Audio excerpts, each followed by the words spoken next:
అస్మద్గురుభ్యో నమః. శ్రీమతే రామానుజాయ నమః. ఈశానః ప్రాణదః ప్రాణః జ్యేష్ఠః శ్రేష్ఠః ప్రజాపతిః హిరణ్యగర్భో భూగర్భో మాధవో మధుసూదనః. ఓం ఈశానాయ నమః. బద్ధులు నిత్య సంకుచితము, ముక్తులు ఒకప్పుడు సంకుచితమై పెదప వికసితము, నిత్యులు నిత్య వికసితము అగు జ్ఞానాది గుణములు గల త్రివిధ చేతనుల కంటే భిన్నమైన సర్వాధికమైన నిత్యాసంకుచిత నియమస్వభావము కలవాడు.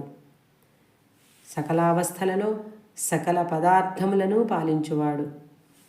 నిత్య ప్లస్ అసంకుచిత నియమన స్వభావము కలవాడు అని అర్థము చేసుకొనవలెను. ఓం ప్రాణదాయ నమః. నిత్యసూరులకు కావలసిన బలమునిచ్చువాడు.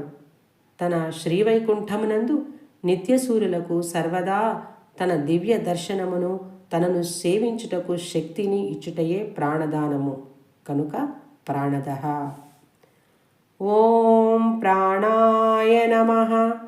నిత్యసూరులకు తానే ఉజ్జీవ సహేతువై ప్రాణముగా నుండువాడు. ఓం జ్యేష్ఠాయ నమః. మిక్కిలి ప్రశంసింపదగినవాడు. నిత్యసూరులు కూడా ఎల్లప్పుడూ పలు రూపములతో అనుభవించుచున్నను తరగని మహావిభూతి కలిగి ఉన్నవాడు.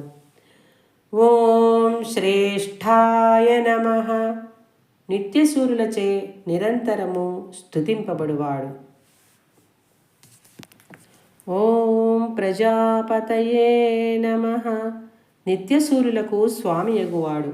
ఇచట ప్రజా అను శబ్దము బద్ధులు ముక్తులు అనబడు జీవుల కంటే ఉన్నత స్థాయికి చెందిన నిత్య పురుషులను బోధించును. ఆ దివ్యసూరులకు ఈయన పతి కనుక ప్రజాపతి. ప్రజానాం పతి ప్రజాపతి. ఓం హిరణ్యగర్భాయ నమః. తన వైభవమునకు తగిన ప్రదేశమున ఉండువాడు. హిరణ్యము అనబడు పరమపదములో గర్భమునందువలే నివసించువాడు అన్న అర్థమును బోధించును. ఓం భూగర్భాయ నమః. ఆ దివ్యలోకమున కూడా తన ప్రభావమునకు తగిన విధముగా దివ్య మహిషీ సమన్వితుడు. పూజ్యురాలైన హ్రీ క్షమా మొదలైన శబ్దములతో వేదమునందు బోధింపబడుచున్న భూదేవి భార్యగా కలవాడు అని అర్థము. గర్భ శబ్దము పోషింపబడుచున్నది అన్న అర్థమున లాక్షణికము. ఓం మాధవాయ నమః. లక్ష్మికి భర్త అయినవాడు.